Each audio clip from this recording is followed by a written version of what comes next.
Continuando con las clases de medicina legal veterinaria, vamos a ver ahora, dos conceptos que en un primer momento aparecerían como sinónimos y que muchas veces se lo utiliza como sinónimo, como son la iatrogenia y la mala pricing. Son, conceptos que encierran un contenido completamente diferente y no corresponden a conceptos sinónimos, no son sinónimos. La iatrogenia es una lesión o enfermedad provocada por una práctica médica correcta que proviene de dos vocablos, iatro médico y genie producir. Las lesiones se producen a pesar de haber realizado el tratamiento correcto. Esto marca la diferencia con la mala praxis. Para poder ejemplificar esto, para poder, esclarecer el concepto, voy a utilizar un caso, particular para poder hallar la diferencia. Por ejemplo, con relación a la evolución de un tumor que tenía aproximadamente 4 años de evolución, cuya ubicación se encontraba a nivel del párpado superior del paciente. Normalmente, por conceptos que existían y que existen, ¿no es cierto?, ante la presencia de tumores con esta ubicación, estaría contraindicado su intervención debido a que su intervención podría ocasionar retracciones del borde libre del párpado, originando posteriormente otra patología como pueden ser el entropión. Pero dejándose su extracción cuando, el tumor ya produzca o puede provocar lesiones en la córnea.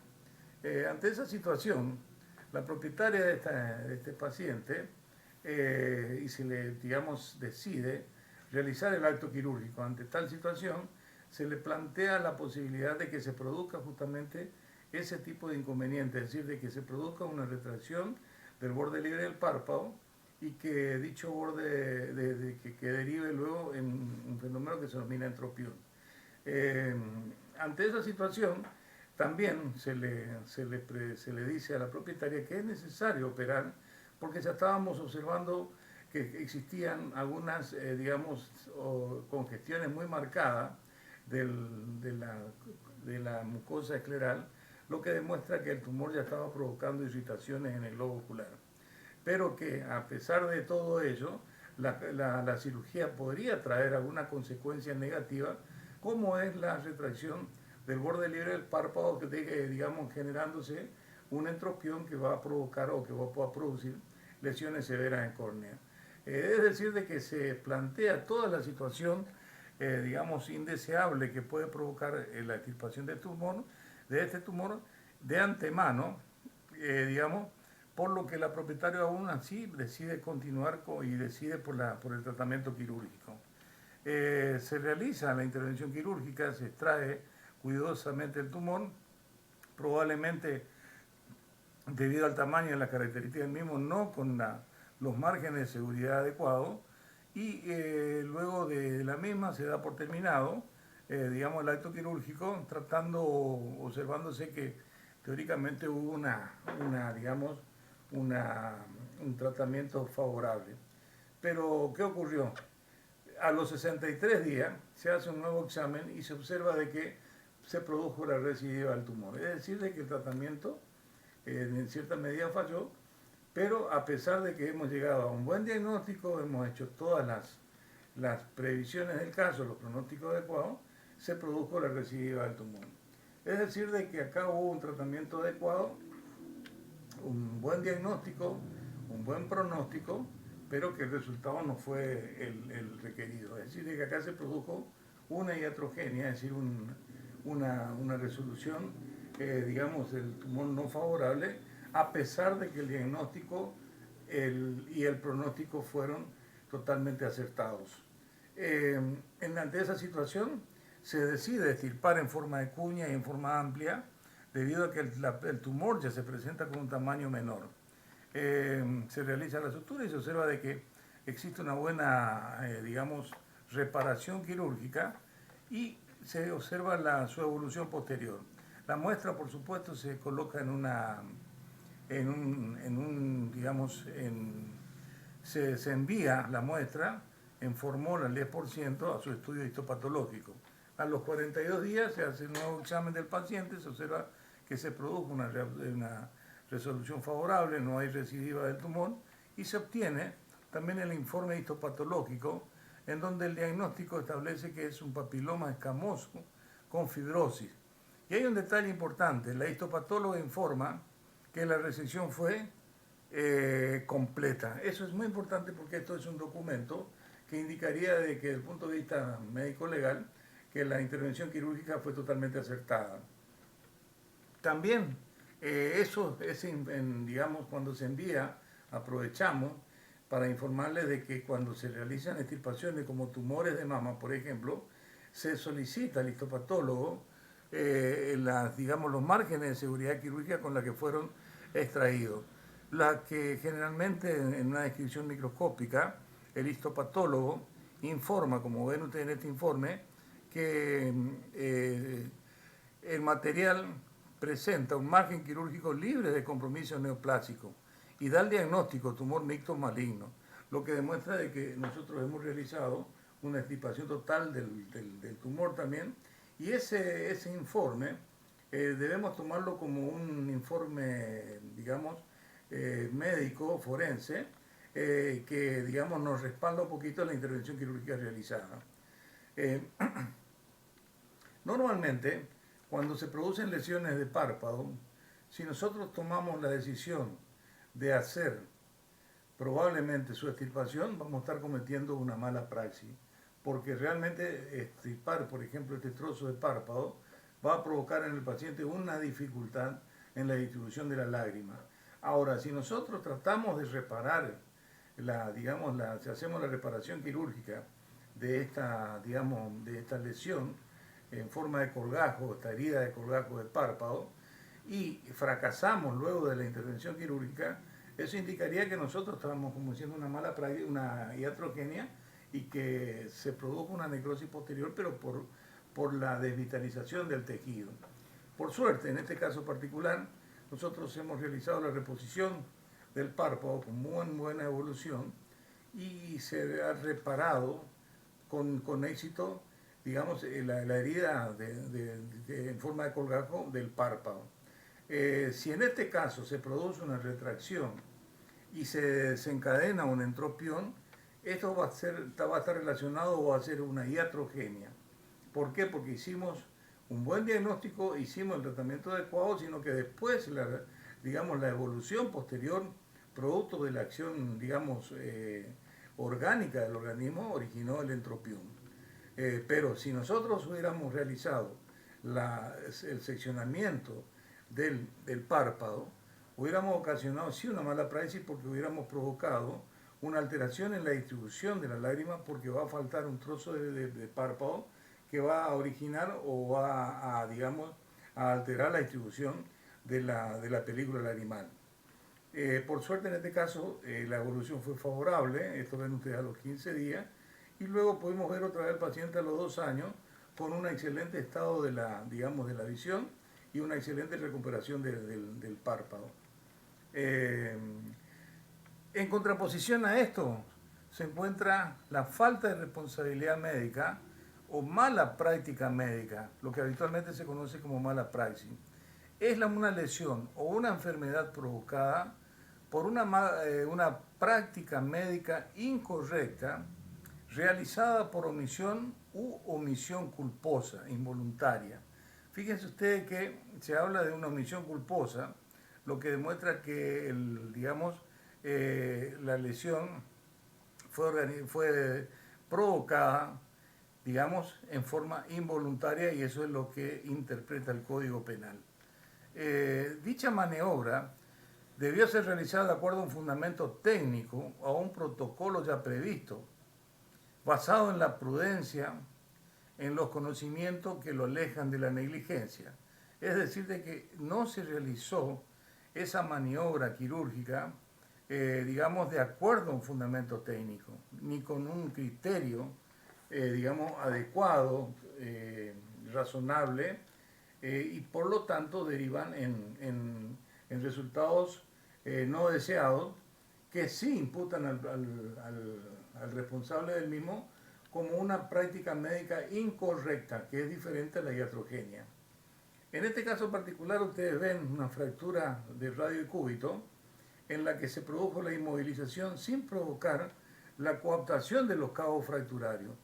Entonces ustedes verán de que se produjo la inmovilización, digamos, del radio y del cúbito, probablemente en forma correcta porque están inmovilizadas ambas articulaciones que limitan a la fractura, pero fíjense ustedes que en un hueso que tiene poca reacción osteogénica, como es el radio y el cúbito, y aún no estando reducida, provocaron una inmovilización totalmente incorrecta. En este caso particular, ven ustedes que también se observa en el lado de la radiografía del lado derecho la inmovilización de una fractura de radio y cúbito sin que la misma se encuentre alineada y reducida. En este caso particular, fíjense usted cómo se encuentra el paciente de la izquierda con una fractura de radio y cúbito inmovilizado incorrectamente con un vendaje que digamos que ni siquiera cumple con los requisitos básicos de un vendaje, que consiste en inmovilizar las dos articulaciones que limitan a la zona fracturada y que tampoco existe una buena reducción.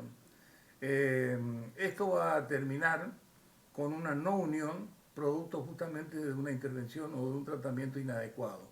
Esto constituiría una mala praxis porque tendría que haber seguido un protocolo que en ese protocolo indicaría de que esa fractura debiera haber sido reducida y estabilizada y luego inmovilizado con un vendaje.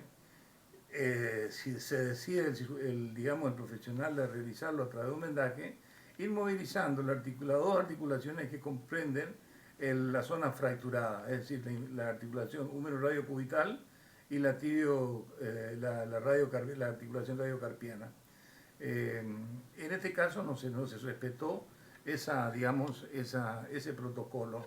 Y acá vemos el ejemplo más típico, característico, de una mala praxis por inmovilización incorrecta de una fractura del radio y cúbito. Fíjense el yeso. El yeso está ubicado pura y exclusivamente a nivel del radio y el cúbito, quedando libre las dos articulaciones que limitan al radio y el cúbito, que son la húmero-radiocubital y la articulación radiocarpiana.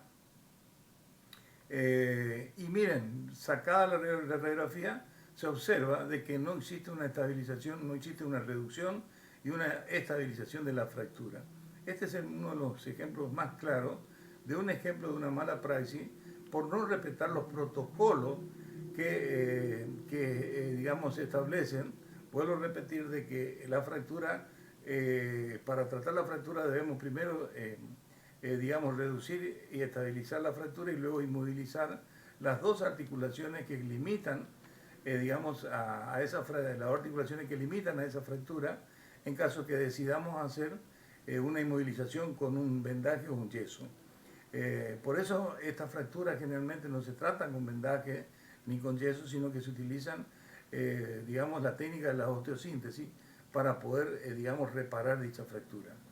Este es el ejemplo que más claro de mala praxis, y vuelvo a repetir, que debido a que no se respetaron los protocolos de inmovilización en el caso de fractura y en este caso el radio del cúbito. Muchas veces, fíjense ustedes que la situación es tan grave que en algunos casos, como en este que se trató de inmovilizar una fractura de la tibia con un yeso, que terminan debido a lesiones severas que sufren por la compresión del yeso en la amputación de los miembros.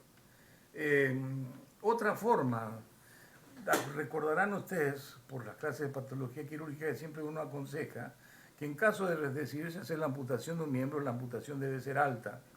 Para el caso del miembro anterior, esa amputación debe estar a la altura de la articulación escapulohumeral, desarticulando el húmero a nivel de la escápula, o bien haciendo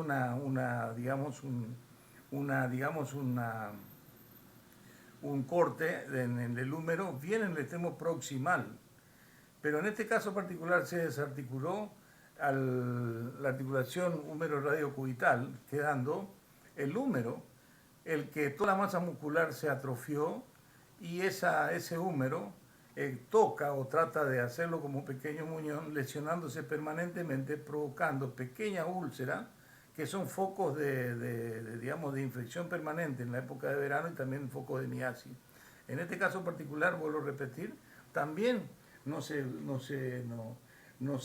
realizó la amputación bajo un protocolo y se amputó, digamos, por debajo de donde corresponde.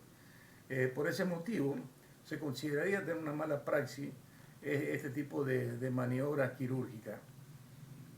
La falta de responsabilidad médica o mala práctica médica o mala praxis es la lesión o una enfermedad provocada por una práctica médica incorrecta realizada por acción u omisión. La misma tiene carácter culposa, es decir, de que se considera que no es voluntaria, es involuntaria. Mire, en este caso particular, una paciente de nombre Fiona, que presentaba una metrorragia a la que se somete a un examen sanguíneo, en donde se observa que los valores de referencia en el recuento de glóbulos rojos, es decir, en el hemograma, dan valores normales, lo mismo que la química sanguínea con referencia al perfil renal y perfil hepático. Pero a nivel de la ecografía abdominal, el informe del mismo habla de que en el área de proyección renal derecho se observa una estructura de 94 milímetros por 83 milímetros homogénea, hipoecoica, con trabéculas internas hiperecoicas sin sonido acústico posterior. Y digamos, en ese lado, en contacto con el mismo, se observa la presencia de estructura compatible con el útero. Esto demuestra de que puede haber una necrosis de muñón o hematoma en la zona abdominal, por lo que se decide hacer digamos, una maniobra exploratoria del abdomen, una laparotomía exploratoria del abdomen.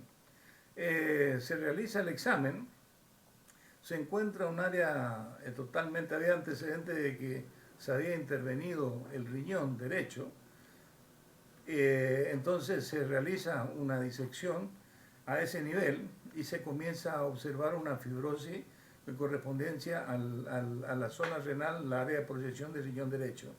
Se detecta la presencia de una secreción purulenta, se sigue avanzando la disección, pero ¿qué ocurre? Llegado a su momento, encontramos que el riñón no se encuentra presente y dentro de la cápsula de la misma se encuentra esta estructura de este cuerpo extraño representado por gasa, que era lo que provocaba o fue el origen, digamos, de toda la sintomatología que presentaba el paciente. Se produjo la extracción de la gasa, y ahí ustedes ven cómo se está realizando la extracción de la misma en este pequeño video, lo que demuestra que digamos, fue olvidada un trozo de gasa dentro de la cápsula renal. Probablemente presentaba a este paciente una dictiofimosis y se le extirpó, digamos, los parásitos dejando la cápsula renal. Y esa cápsula, dentro de esa cápsula, digamos, quedó olvidada una gasa. Esto originó toda esta sintomatología y lo que está constituyendo una maniobra de mala praxis, digamos que debido a que digamos, eso constituye, digamos, una falta de manejo del protocolo quirúrgico, en donde no se realizó la contabilización ni la buen examen del paciente para que no dejemos olvidado ningún cuerpo extraño dentro del mismo. Esto constituye, vuelvo a repetir, un ejemplo de mala praxis. Ahí ustedes ven el trozo de gasa. También ven la presencia de los úteros que están suturados, digamos, es muy cercano al resto de la cápsula renal que digamos, la que fue informada correctamente en el informe ecográfico. También, otro ejemplo de mala praxis consiste en las hemómetros de muñón provocadas en forma dolosa. Realmente es un acto esto que no tiene parangón. Miren, se realiza esto ocurre a veces cuando se realiza la castración de las perras. En este caso particular, uno de los ovarios se extrajo y no sé por qué motivo el ovario del otro lado no se extrajo. Entonces, al no extraérsele esta perra, hubiera entrado en celo y hubiera tenido descendencia naturalmente. Pero para evitar esa descendencia lo que se hizo es se ligó el útero y se lo seccionó. Se hizo un seccionamiento del útero. Llegado a los ciclos lustrales, la perra entró en celo porque el ovario estaba presente, provocando una hemómetra en el perro, y que obligó a hacer una ecografía y una posterior cirugía de extracción, y se encontró, ¿no es cierto?, el cirujano se encontró con este cuadro, en donde ustedes ven un útero, en donde falta el ovario de un lado y del otro lado tiene presente, pero se realizó una ligadura con seccionamiento de los cuernos uterinos para que no se produzca el anidamiento o la gestación del paciente, pero todo el cuadro gestacional siguió su curso, y por digamos, encontrarse ligados los cuernos anormalmente, en forma de digamos, cometiendo una mala praxis total, se desencadenó una patología que es compatible con una hemómetra. Miren, ahí ven otro caso diferente, digamos otro paciente que presentaba la misma situación que el anterior. Estos son casos digamos, de mala praxis totalmente, digamos, producto, vuelvo a repetir, de que se realizó en la extracción del ovario de un lado y del otro lado no se extrajo, pero se hizo la ligadura del útero y se seccionó para que no se produzca el anidamiento digamos, de los fetos. Pero el ciclo estral digamos, se desarrolló normalmente y originó una patología que es una hemómetra, una piómetra, ¿no es cierto?, sanguínea, que derivó en la cirugía posterior. Como se ve, los conceptos de iatrogenia y mala práctica médica son confundibles, pero desde el punto de vista médico-legal, la iatrogenia es un problema de la medicina, digamos, de la medicina en sí, ya que normalmente se considera que no es una ciencia exacta. Ahora, la mala práctica médica es un problema del hombre médico que escapa de los cánones normales, de un protocolo normal, y que realiza cosas que no debe hacer, y por lo tanto depende de la condición humana de cada uno de esos profesionales y de la capacidad de quien ejerce esa profesión. Gracias.